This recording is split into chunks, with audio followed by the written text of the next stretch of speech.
Hey guys, Trevor Security here. So I'm joined with Dr. Alan Jenks Carr from Holland here. We're in lockdown at the moment, both of us, so we're doing this online. We were meant to be meeting up later this year, so it's a good opportunity for us to catch up. I want to have a really good chat with Alan today. He's doing some amazing work with his PhD with chiropractic and back pain. So I want to introduce Alan. Alan, tell us a little bit about yourself, bud. Yeah, thank you for having me. I'm a chiropractor practicing in the Netherlands, born and raised in Canada. Spent most of my life in Canada and been now in the Netherlands about 11 years, and been practicing here since 2008, and started doing my PhD back in August of 2017. But yeah, work part-time in private practice and then part-time at the university doing my PhD. So, what made you go down the path of this PhD, dude? Tell us a little bit about it. What's happening? What's the goal? What are you trying to achieve doing this PhD? It's not often you hear of people in private practice wanting to take the death road of completing a PhD. Yeah. Well, yeah. I mean, the whole start of this for me was just to try and get some sort of research behind what we do in applied kinesiology, and realizing that we didn't really have any good basic science research in muscle testing. So I started looking at different ideas to try and get some research done in muscle testing. And just long story short, I thought the best way to do this would be to do a PhD in sort of epidemiology and get a sort of a good basis of how to do proper research. Because at the time I was looking into things, nobody was really willing to take me on to do this muscle testing thing. And there was an opportunity that came up to do this observational trial, and I thought, it would be a great sort of stepping stone into looking at, how to do research properly. Because based on what I had read, so far, when you look at the applied kinesiology research, I mean, it's just not, it's not something that you can really put a lot of, good knowledge behind. It's just, there are lots of reviews, but nothing really substantial. So this was sort of a way to do that, or to get started. It's sort of a long way around, but the end goal, hopefully, is to get some muscle testing research done. Yeah, it'd be really awesome. I know both of us have talked about this for a while now, about the things we can do with AK and the amazing results we get with it, in terms of getting a higher understanding of what patients are suffering with, and how we can correct those a lot quicker. I want to talk to you about that in a bit more detail. But before we get to that, let's talk about quickly about how what you're actually doing with your research. So what's the study on? What are you doing? What are you aiming to complete with this PhD, bud? Yeah, so it was originally it was an idea. So my supervisor, Sydney Rubenstein, and another supervisor who was the head of the department at the time, Maurits van Tolder. Maurits van Tolder currently, actually, I don't know if he is anymore, but he was the chair of the neck and low back pain part of the Cochrane Review, and so he's had a lot of a lot of history with low back pain research, especially with systematic reviews. And he was a part author on a group of studies that came out back in 2011 and 13 called BASE, which was back pain in the elderly. And it was run by a university here in the Netherlands at Erasmus out of Rotterdam. And they looked at low back pain in the elderly population that presented to the general practitioner or the medical doctor. And so they did sort of an observational study over a year period, just to look at, who are these patients, what kind of back pain do they have, what kind of comorbidities. And so from there, Sydney decided to apply for a grant in order to reproduce the same study, but in the chiropractic population. And so he got the grant, and the grant was for basically a PhD student, basically to run this study in the Netherlands. And he's then gone on to get partnerships within Sweden, England, and Australia. And so there's a chiropractor researcher in Sweden, Eben Axon, who's running the Swedish portion. And then Dave Newell and Jonathan Field are running the English portion. And then there's a chiropractor PhD, Katie DeLuke in Australia, who's running the Australian component of the study. And it's basically an observational study, and we're just looking at patients over the course of a year who present to a chiropractor, and what happens, who are they, what are they like, what kind of pain do they have, what other things are going on, and really what happens to the pain and to their functional status over the course of the year as they're with the chiropractor. And so there's no randomization in this. It's just observational in nature, and so chiropractors can do whatever they do in their practice, and we're just basically going to monitor that at 2 weeks, 6 weeks, 3, 6, and 9, and 12 months, and then basically after that do a bunch of statistics to see what's going on there, like what's the average age, who are they, what kind of comorbidities do they have, how does their pain change over the course of the year, is sort of, and really just reproduce what they did under Erasmus. Right, so you're actually focusing on more outcomes, or you're looking at more the demographic of people who go through? What's the yeah, well, a bit of both. Like, initially it's just the demographics. So who are these people? Who are these people above 55 that present to a chiropractor with low back pain? And then from there, what kind of outcomes? So what happens to their pain after time? What happens to their disability after time? So we're looking at, different disability indexes like the Roland Morris, and just like the pain scale, the NRS pain scale from 0 to 10. And when does that change? Because the original base studies, when it was all said and done, after 3 months, 63% of that cohort still was suffering from back pain. And that was just presenting to a general practitioner.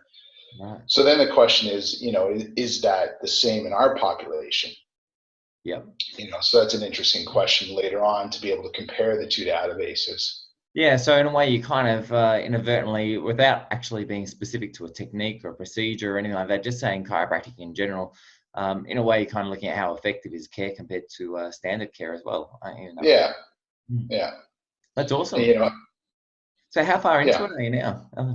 Well, I've got about a year to go. The first chapter 1 has just been published. It got published this week in Chiropractic and Manual Therapies.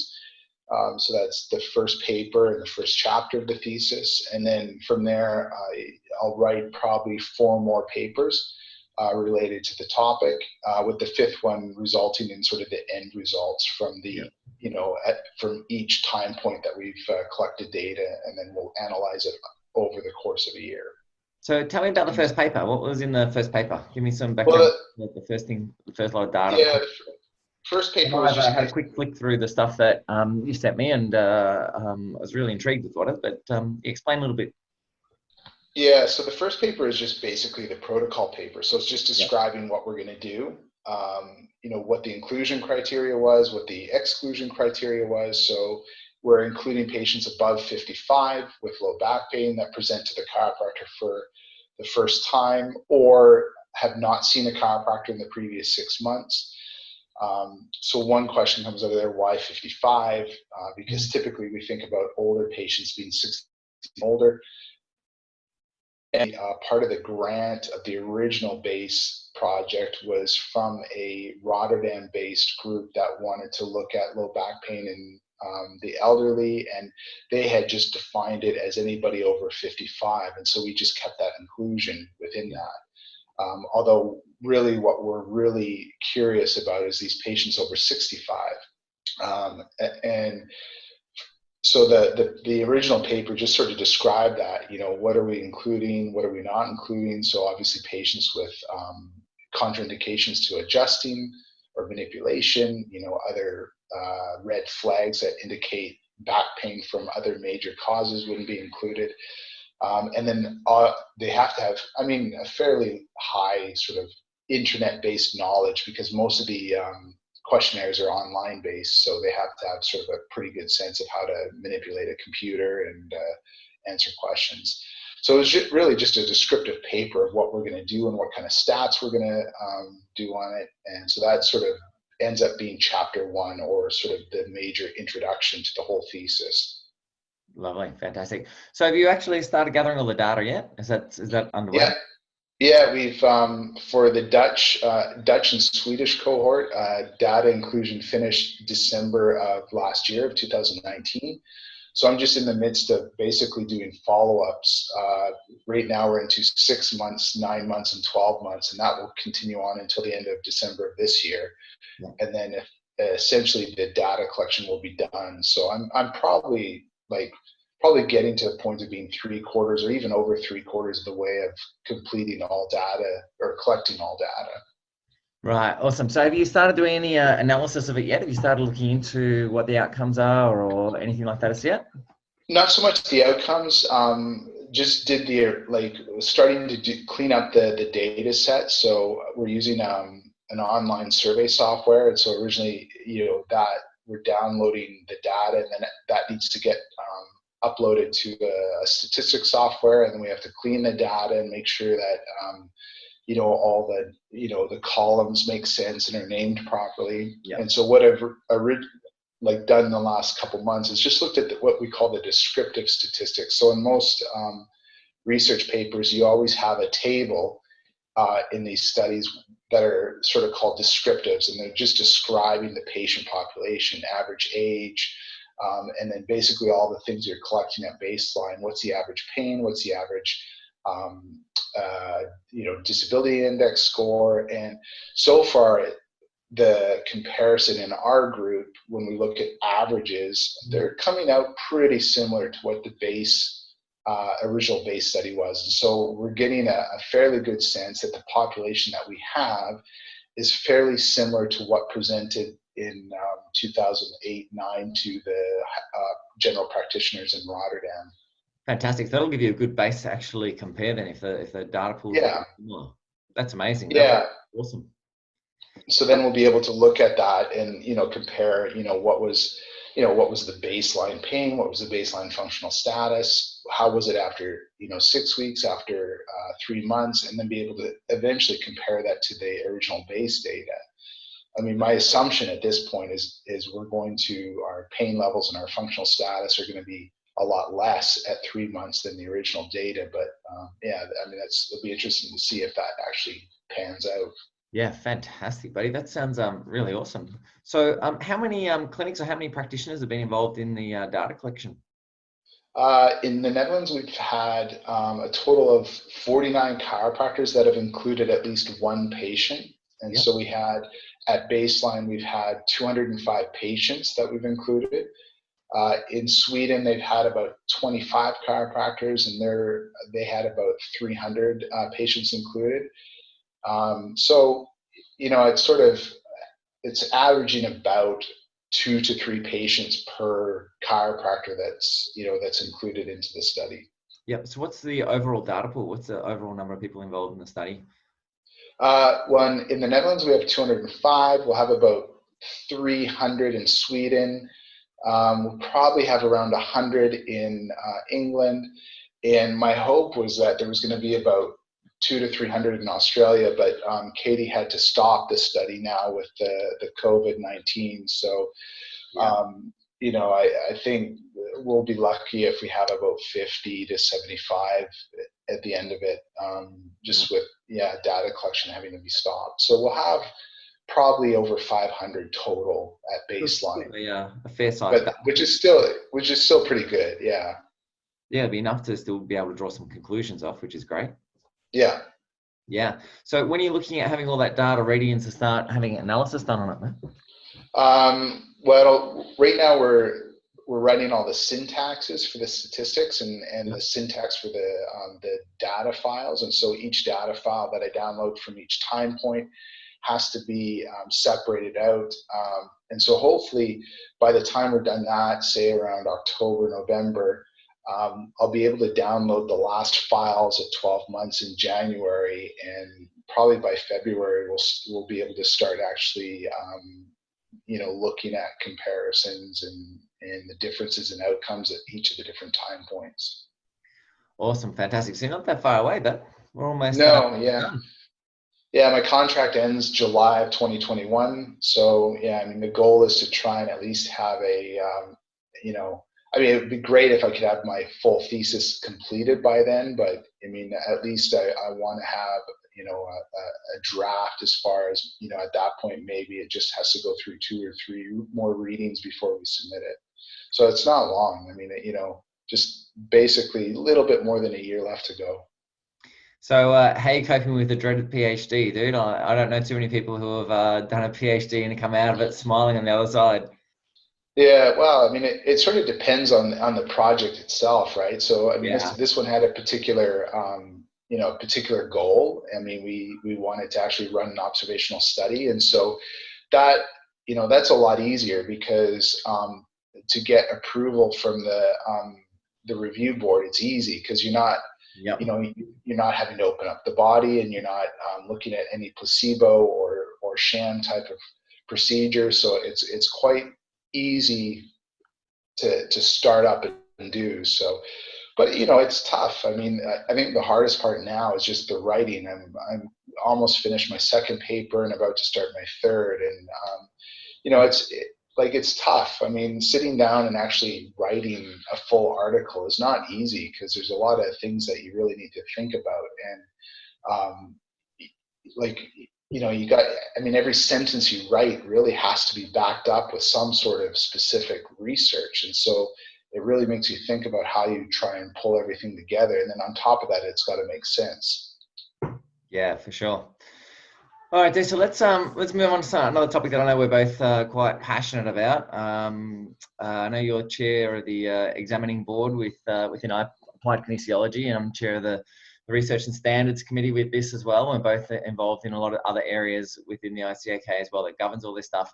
So let's have a chat about AK, and let's just chat generally about how you got involved in AK to start with. What was your origins with it all? Yeah, well, I actually started in chiropractic college in my, I think I was just starting my second year, and I saw a flyer up at school for this applied kinesiology seminar. And I remember hearing about it my first year in chiropractic, I think it was chiropractic history course, where they had talked about all the different techniques within chiropractic. And I just remember that, you know, I was quite interested in that. And I think the deal was we could do all 8 weekends for about $700 or something like that. It was like really cheap as a student.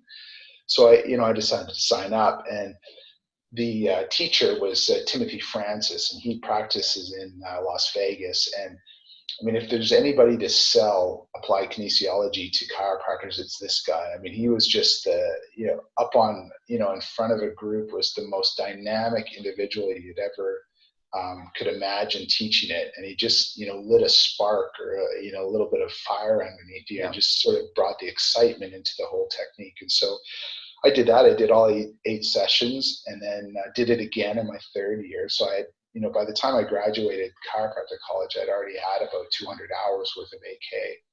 Yeah. And then went back to Canada, did it, I didn't really embrace it completely because the practice laws in British Columbia were pretty strict. And so they had a thing in their practice law where it was talking about you couldn't use hand modes as practiced by applied kinesiologists.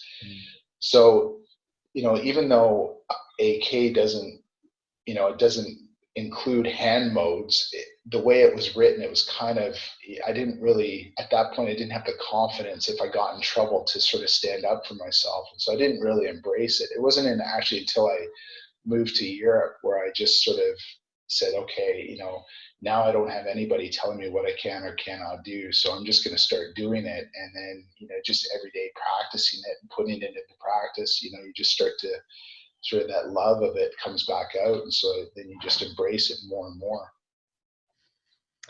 Fantastic. So it's interesting to see how everyone has a different start out into it and how it comes across, isn't it? Like I know for me, I started off as a patient. I was a swimmer and damaged my shoulder pretty badly, and been through months of different forms of conservative care, and talking about doing exploratory surgery and some of my issues with shoulders the days before MRIs were really clear and available, and ultrasounds weren't all that accurate. And it was kind of like my mum was, I was about 14, and mum said, you're either you're either quitting or you're doing something else, but you're not having surgery at your age. And so I chance meeting with a practitioner and who happened to be a diplomat in AK, and went and saw him 3 times that first week and never had a problem with it again. Right. Just had to know, what the hell is this thing, and how come no one's ever tested these muscles like this with me before, and what does it mean, and how does it work, and all these Yeah. questions started going through my head. So I had to go follow him around, and I did probably about 2,000-3,000 hours worth of observation in his practice before I even got into chiropractic college. Right. Which I mean, it's interesting too, because I mean, my first introduction to it was at chiropractic college, and I've never really had a particular injury or something going on where I've had this like aha moment with the technique itself. But just watching somebody work with it, it's just fascinating how you can pull out the information. And so, I mean, for me, it was sort of like the other end. I mean, I didn't have any experience with it personally from a problem perspective, but just as a practitioner, like seeing how amazing you can, just dive into different things. I mean, just every day it brings up new interests. So what is it? So I know a lot of people probably watching this and just have no idea what we're talking about. And so give me some background. How do you perceive AK? What's applied kinesiology to you? Because I know there's so much rubbish out there of what is applied kinesiology nowadays. Everyone thinks that anything to do with a muscle test is AK, and anyone thinks that it's this spiritual entity and stuff like this. And I know it's so far from the truth. So Yeah. what is it? Give us some background. How do you explain it? Yeah. Well, I mean, yeah, for me, I mean, I think the basis of it is the tool, which is the muscle test. And so I think for me, the importance of this particular technique starts with the muscle test. So it's being very specific, and being able to test every muscle in the body, and knowing based on clinical symptomology which muscles you need to test. And then from there, it's just basically using your knowledge as a doctor and all sorts of different techniques. So, I mean, it doesn't really matter, if you have interest in rehab or exercise.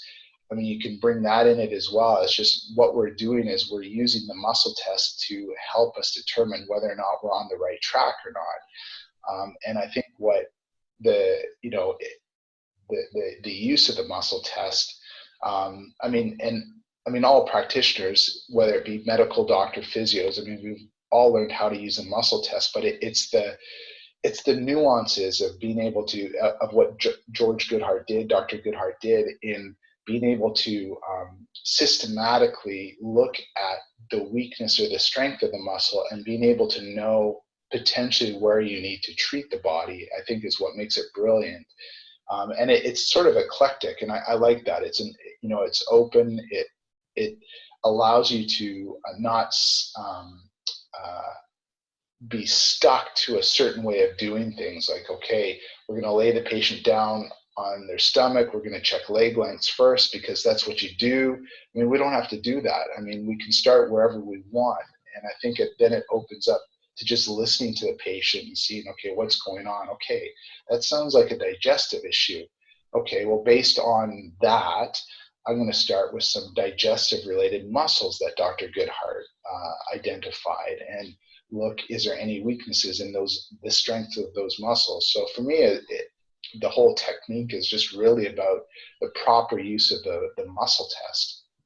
So you're getting away from the concept of a cookbook approach to dealing with health, and bringing in some clinical thought process, and allowing practitioners to really open up their mind and actually work through a problem, rather than actually get fixated on a pattern of correction that we see some practitioners do.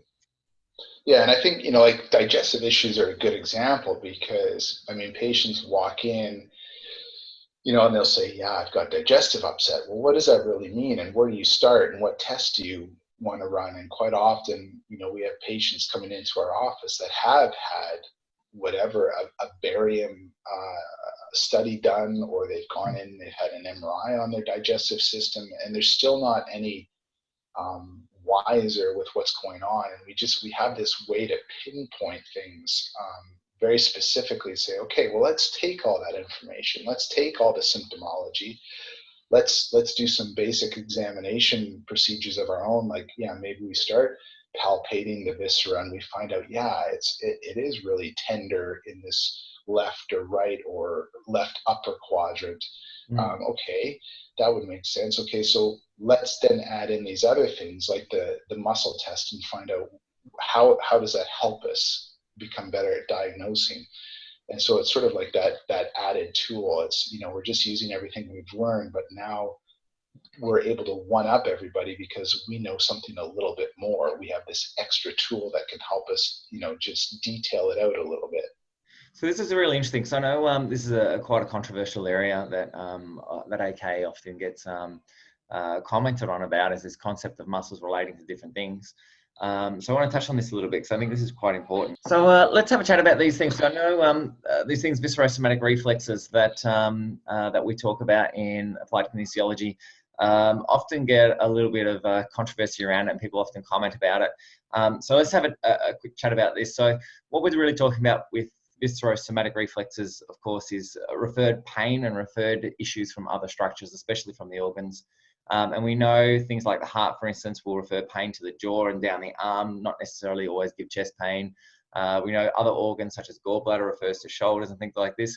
And I think it was George, I'm not too certain, maybe you know a bit more about this than I do, but one of the first things that were observed early on in AK was that there seems to be some kind of association between motor patterns or muscular patterns and organ changes as well, not necessarily just sensory changes that have been observed over the years as well.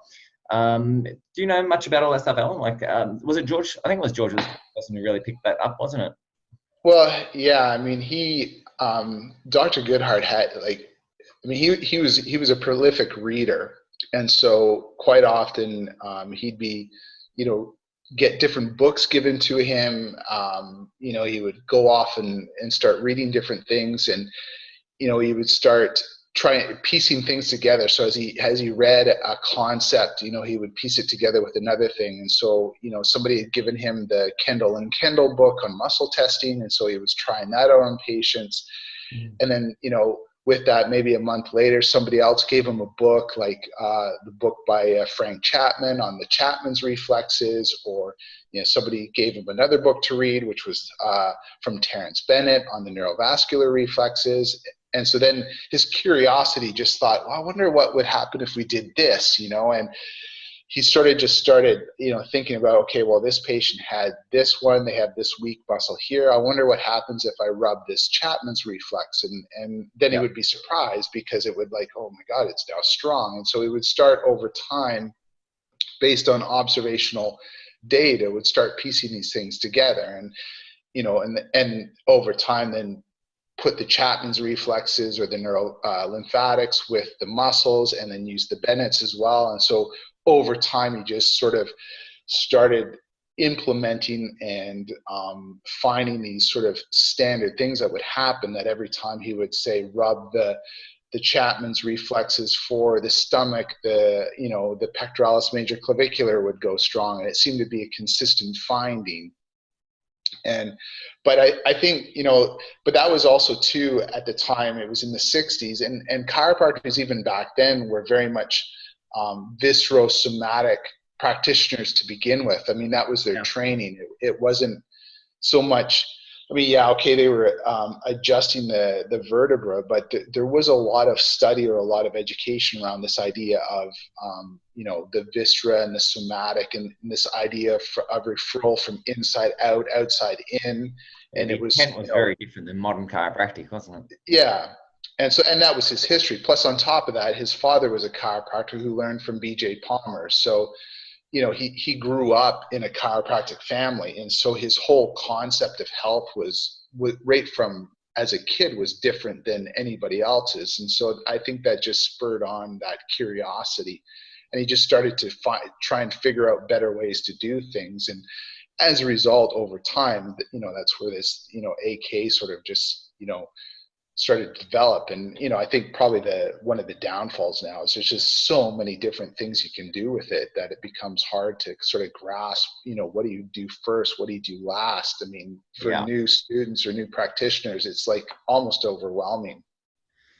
Yeah, and the other thing that I really love about this, I know in the late 60s or thereabouts, George started playing around with this thing we now term therapy localization, which was a pretty amazing thing that gets used nowadays.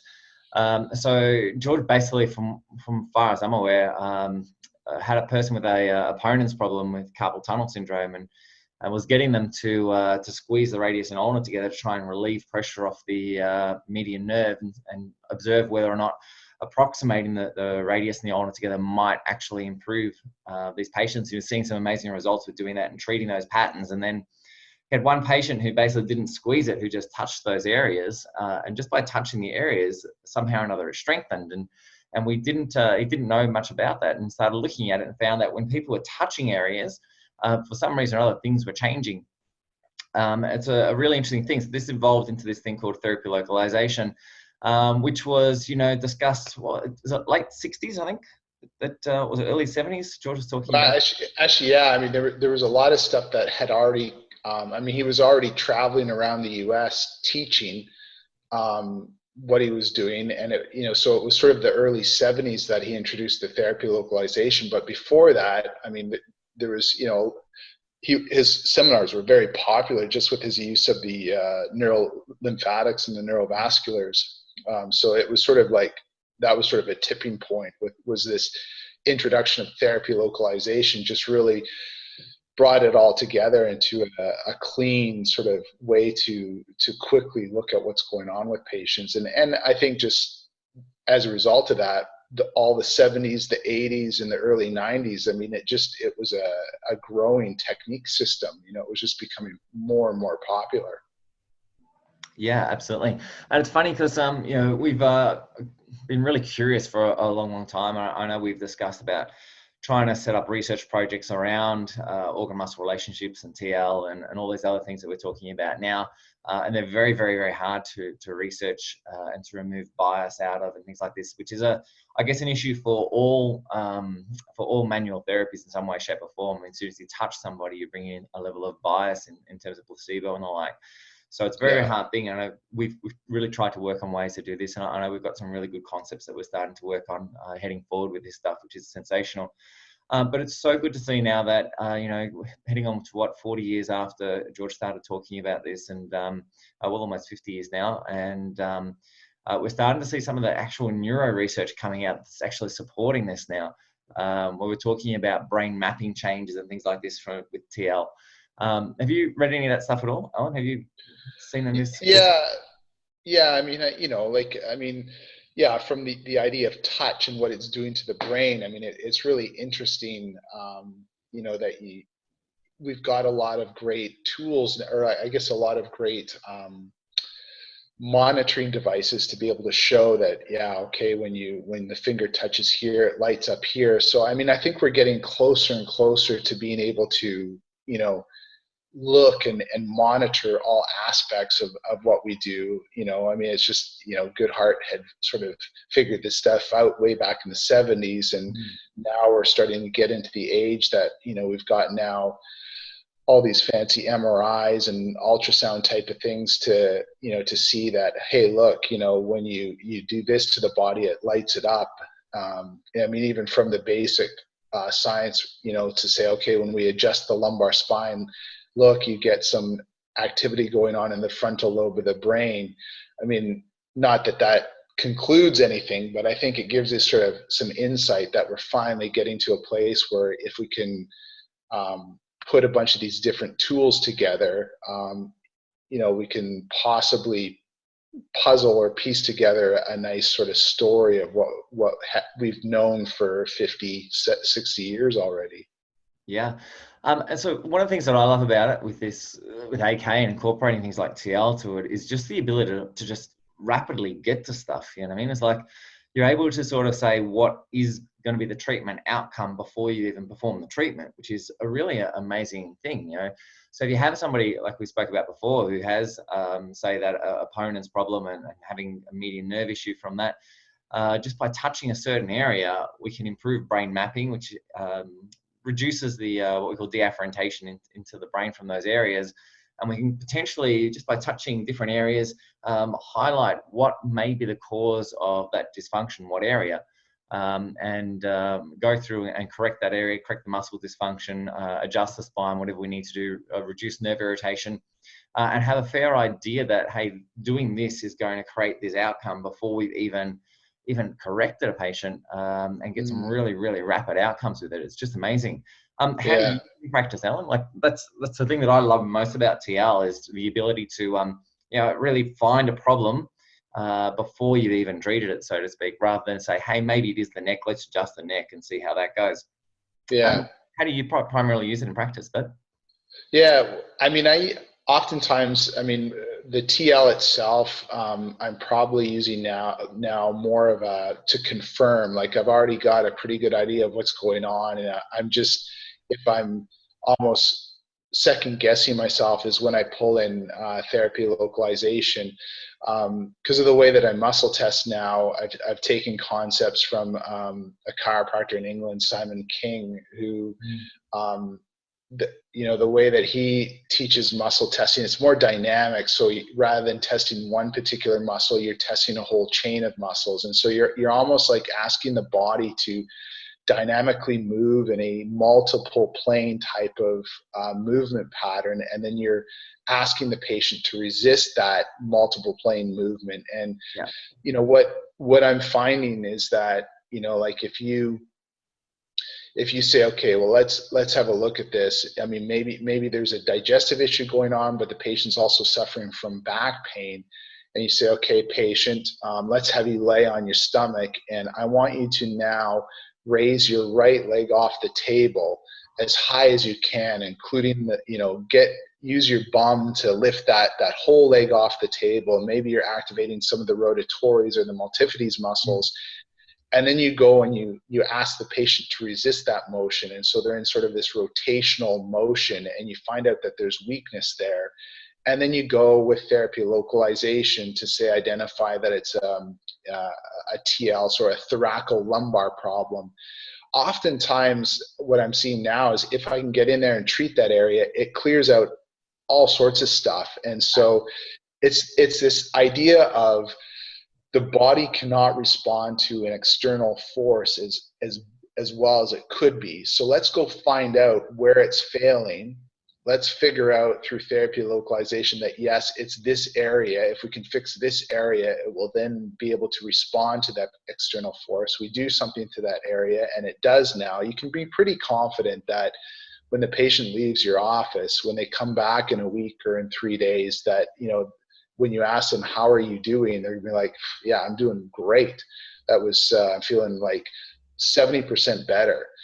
And then from there, you almost know that then when you go treat them a second time or a third time, that now you're just dealing with the small details. Like the major things are corrected and they're not coming back. And now you're just going in to sort of fix the small little things. Yeah, absolutely. And I just love it for that reason. The access you have to information is phenomenal, and using the person's own nervous system to identify issues within the person itself. It's just an amazing level. There's no need to worry about all these other aspects of health in regards to outside influences and like. You've got direct feedback, like you're running a research project on every single patient that you see. It's pretty phenomenal. Yeah, awesome. So with all this stuff, do you still use tests outside of the muscle test in your practice, or are you just solely just using the muscle test? Do you still do labs? Do you still do X-rays, MRIs? Tell me a little bit more about what you do. Yeah, so I mean, in the Netherlands, a lot of stuff, like any outside tests, have usually been done by the medical doctor. So I tend to find that patients that present to my office, I'm sort of the last resort. So they've already had a bunch of other stuff, and so oftentimes I'll have them bring in those other tests, whether it be MRIs or the blood tests.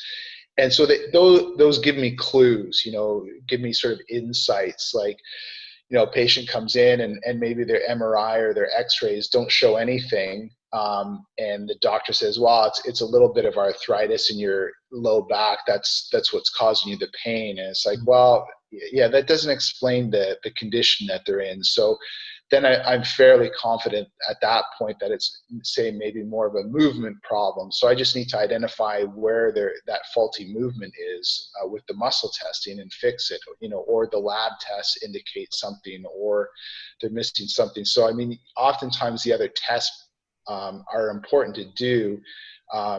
And usually the patients had them done somewhere else, or they haven't. Like I had a patient that had, I had fixed something, but it created the way that I'd fixed it created a lot of pain. So then I just realized that there was probably some sort of bone issue going on there. So then, yeah, you try and refer out for some more testing. But I usually find that the other testing just kind of sort of helps me conclude what I've already sort of, based on the history of this, or it helps me sort of be more confident about where I'm going. Yeah, I also find it, touching on that arthritis thing as well. I know, I'm guessing you're the same in Europe, but over here, one of the things that I see all the time is that you have two people who have the exact same thing, even something as simple as a sprained ankle. And if they're 25 years of age, they're treated completely differently than if they're 70 years of age. I mean, if they're 25 Yeah. years of age, it's like, hey, you sprained your ankle, let's do this and this and this. If they're 70 years of age, it's like, hey, you got arthritis, you'll just have to deal with it. Yeah. Yeah, and that's the thing too. Yeah, I mean, my most extreme example was an 83-year-old female that had came in for headaches, and she had been in to her medical doctor who had sent her for X-rays, and the report came back, and he said, well, it's just arthritis in your vertebra. And so on examination, I have her do the Adams test, and she's got like a nice, nasty scoliosis going on. And then when you pull up the x-rays, I mean, every single vertebra is just loaded with arthritis, and she's never had low back pain or mid back pain ever in her life. Yeah. Her first symptoms was this headache, and it's been going on for the last 3 months, and she didn't know how it started. And you're thinking, like, how can this woman even be walking around? But yeah, I mean, the body's amazing in that obviously in her life, she grew up or developed in a way that, she was able to work around that scoliosis and that arthritis. So, and it wasn't a problem for her. Yet on the flip side, you could have somebody who's 45, has absolutely no arthritis going on or no scoliosis, nice curves everywhere, and they're in the most horrific pain that you could ever imagine. So, that's why I love the muscle testing, because sometimes, you have these tests and they just don't make sense, or, you have somebody that's got a lot of internal biochemistry stuff going on, yet you read their labs and everything's within normal range. Yeah. And it's like, well, I mean, this is not going to help me. I mean, there quite clearly there's some sort of major biochemistry going on, but the body, for whatever reason, is managing it from a blood perspective extremely well. So we need another tool. We need something else to try and figure out what's going on. It's always the difference between working with functional issues versus pathology, isn't it? Like, it's a Yeah. really big issue. So you can be not sick but not well either. And sometimes this is what the labs are showing, is that, hey, you know what, you don't have a disease, but you can tell it by the way you're feeling that you're not healthy either. So we need another tool to functionally assess you, as opposed to your labs. Yeah, or you have the simple thing with, say, a patient comes in with their labs and they've got low vitamin D. The doctor has recognized that and has prescribed them vitamin D, which happens to be the ampule that they take once a month, of whatever it is, Yeah. 50,000 or 100,000 international units. So quite clearly, the labs are showing that they're vitamin D deficient. They come in and they tell you that they don't feel well, they've got low energy, they can't really seem to exercise without being fatigued. And you go to test them, and yeah, I mean, they just don't have any strength at all when you test just a random set of muscles. Yet you put vitamin D on the tongue in the right form, good quality vitamin D, and everything comes back on strong. And so you're just like, okay, yeah, you've got a vitamin D problem. And if we get you on the right vitamin D, things are going to turn around, and they do that. And then sure enough, 2 weeks later, they're like, yeah, I feel much better. And so, Yep. it's good having all those things, in your toolbox, because the muscle testing just confirms, yes, yeah, it is a vitamin D problem, or they maybe have normal vitamin D problem or normal calcium, but you find that through the muscle testing that they need more of it, and for whatever reason, the body's just not in a deficient state yet. Yeah, beautiful. So this is a really interesting question. The whole concept of putting things on the tongue and seeing neurological shifts. I know there's been some really good research, not involving muscle testing in any way, shape, or form, but just looking at outside with the sports groups. One of the original studies I remember seeing was that as soon as you put something in the mouth, they radioisotoped glucose, and as soon as you put it in the mouth, within 30 seconds, it was observable in the brain, like it just absorbed sublingually straight in the brain. We know things like nitroglycerin they use for angina, they put it in the tongue, and within seconds, the arteries are opening up, the angina goes, and we know that occurs way too quickly to be an absorption into the heart response. Then we know that there's been tests done with cyclists just drinking water to exhaustion, then drinking glucose solutions and seeing that exhaustion rate goes even further. And then they just recently started repeating that study where they're doing the same thing again, but now they're just putting the glucose on the tongue and getting it to spit straight out.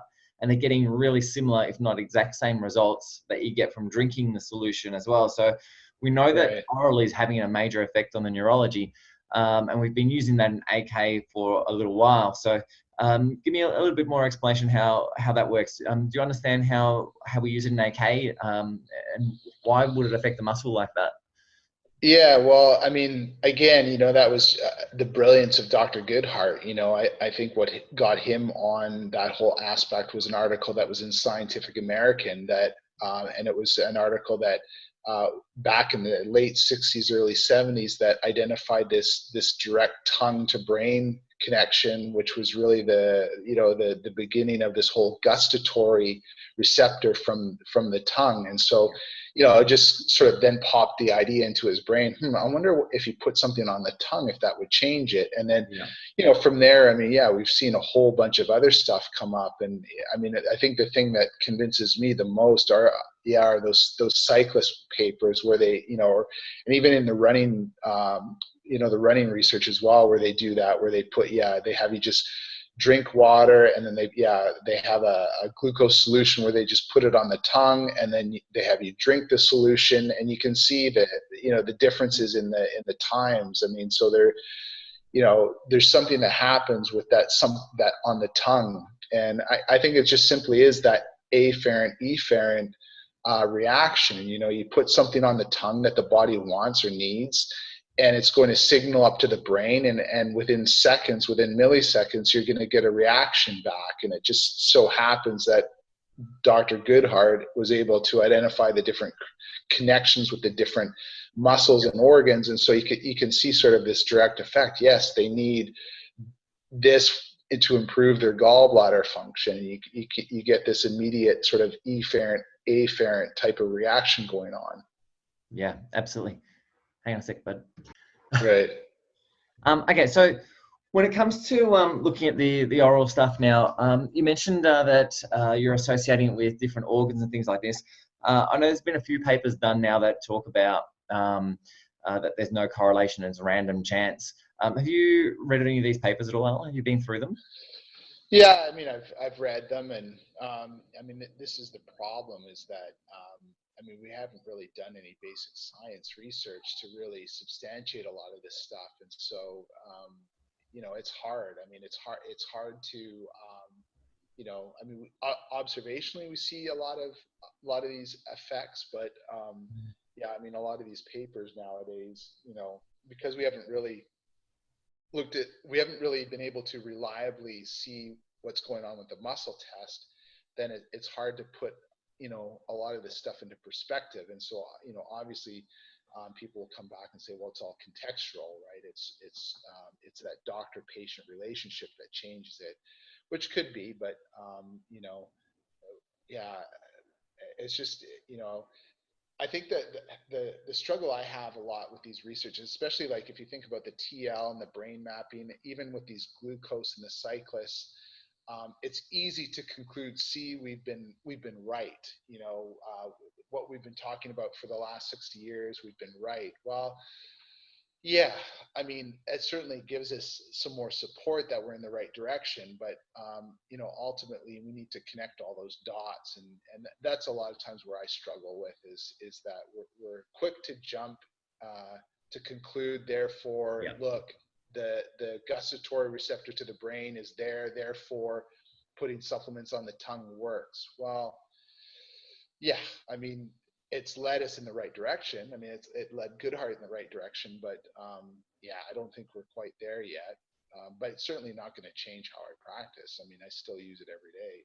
Yeah, and I think as well, looking through a lot of this research, I know both of us have been pretty adamant in looking at the literature and trying to work out why some papers get these results and some papers don't.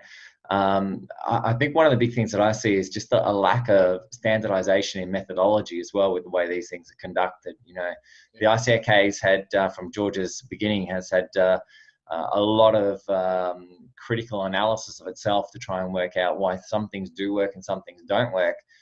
Even though a lot of that stuff is only published within our own collected papers as opposed to in the broader literature for being broadly or more broadly peer reviewed. yeah, But one of the things that that I think is pretty adamant is that there's a real lack of consistency in that research where, you know, some of the research papers are trying to compare concentric strength to muscle testing function, which is a completely different anomaly altogether. They just can't correlate at all. yeah, Whereas other papers are doing really weird things, such as, you know, putting things on the body and testing things in the hand and all these kind of places, which, you know, the ICAK itself has done enough internal research to say, hey, that just doesn't work. You know, I mean, it's going to be random chance. And really, these papers are to a great extent, putting information out, which calling it applied kinesiology and saying AK doesn't work, when really it's basic muscle testing, in which the ICAK actually stipulates you don't do it that way. right. It just doesn't work. It's going to be a random chance. So they're kind of proving the ICAK, but then using them to condemn AK as well during that process. Yeah, yeah. I mean, the methods is a huge issue. I mean, even within the internal research that they've done, where the methods are, we've taken 10 diplomats and asked them to test the deltoid muscle, and that was the extent of the methods or describing the methods. Well, I mean, we've got to go a lot further than that. I mean, how are we testing the deltoid? How many seconds are we holding that test? What position is everything in? What is it that we're looking for, and how is each practitioner going to look for that and feel that? I mean, none of this stuff has ever been done, and so you've got basically 10 people doing it 10 different ways, and then you get confused as to why the results aren't there. And yeah, I No, mean, it so who really so, comes down to that proper methods. yeah, so I know we've been adamant about that, and we've started looking at that stuff as well. And we might touch on this quickly, so I don't think too many people are aware of the research we've already done on this. So while we haven't published it, we're looking at doing that at the moment. I know we were looking at trying to set this up for Belgium this year, which unfortunately is not going to go ahead now. But we basically started doing this force profile research going back, what was it, about 2-3 years ago now we started doing this. And what we looked at was, what is it that actually makes a good practitioner or a good test versus a bad test? Because I know from the research that's been done now, the reliability both intra and inter-examiner is actually really, really high for AK, or I should say AK for muscle testing, functional manual muscle testing. So why is it that, though, to get to that level that you needed a heap of experience? Like if you take diplomats with 10 years of experience, they have amazing reliability even between them, let alone on their own. But if we take people who've only just learnt it and done maybe 2 or 3 years with it, the reliability is actually really terrible. And I know we did a whole heap of research on this using some pretty high-end equipment.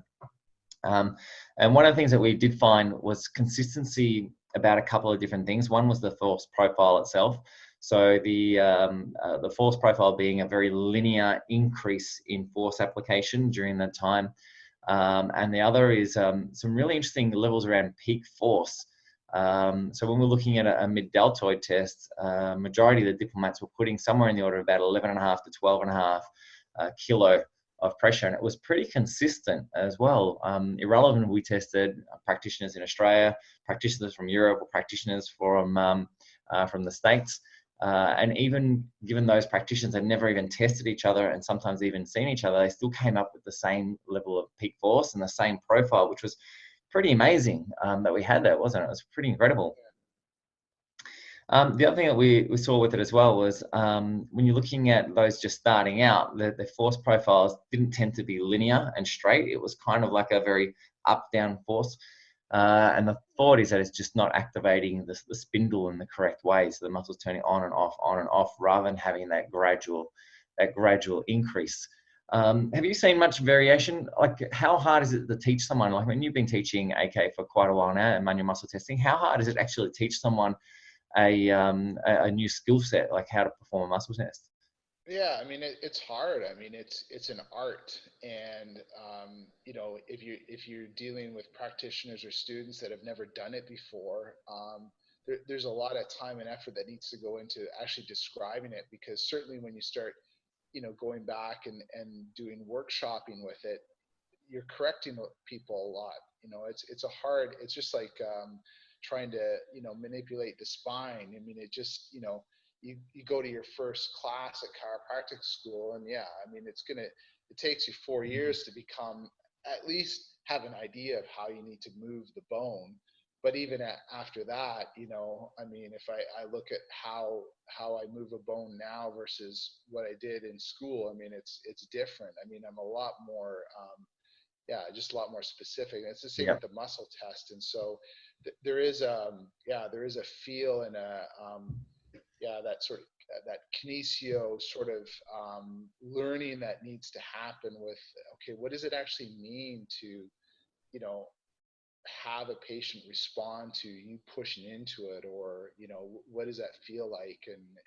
And it just, there's a lot of inconsistencies that go with that, and so as a result you see a lot of people out there doing it all sorts of different ways, which not, you know, aren't necessarily true, you know, the correct way to do it. Yeah, awesome. All right, so let's sum up a bit. We've been going for a fair while here, so let's sum up a little bit from this. So okay, so what are from your perspective, what are the biggest things that really help a patient with AK? Well, I think it's the ability to be able to test muscles, and being able to test all sorts of different muscles from the toes up into the head, and then having things like, you know, therapy localization and challenge to help you detail down where it is you need to actually treat the body, and then being able to use that with other tests that you've done, whether that be different orthopedic tests or different neurological tests or different, say, functional neurology tests, that all kind of culminate together in that, yes, I'm in the right direction.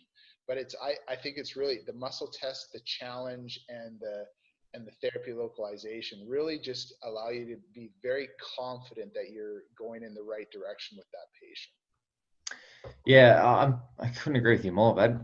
The biggest thing for me, applied kinesiology really just gives us the ability to isolate problems really, really quickly, and the ability to work out who's to blame for any kind of issue and incorporate our standard clinical diagnostic skills, our nutrition skills, our neurology skills, and put them all into a method that allows us to work with functional issues as opposed to just looking at pathology and relying upon lab tests. And you really use your clinical diagnostic skills to be able to isolate a problem really, really quickly and get down to it really, really fast. Yeah. That's awesome. Thanks for joining me, bud. It's always amazing to talk to you. I'm so upset that we aren't going to catch up this year by the look of it. I really wish we do. Hopefully this thing frees up. I might fly out to Europe and just come across and see you at some stage just to say hi. I've got a flight now booked, and like I've still got cash for it, so I might as well use it this year, I guess. But anyway, buddy, it's always great speaking with you, and hopefully we can catch up soon once this lockdown's all finished. Yeah, I'm sure we will. Awesome. Thanks for joining us, bud. Always great speaking. Awesome. Have a good one. Good stuff, dude. That was awesome. Yeah. So, what was that?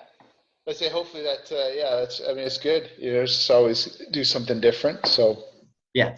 So I'll give it to my girls. They can, they'll clean it all up and cut and paste it, and all this kind of stuff, and they'll segregate it. I'll chuck it all up, Okay. and take it, take all the pieces, start chucking them onto your Facebook page and stuff, and start developing just content from it.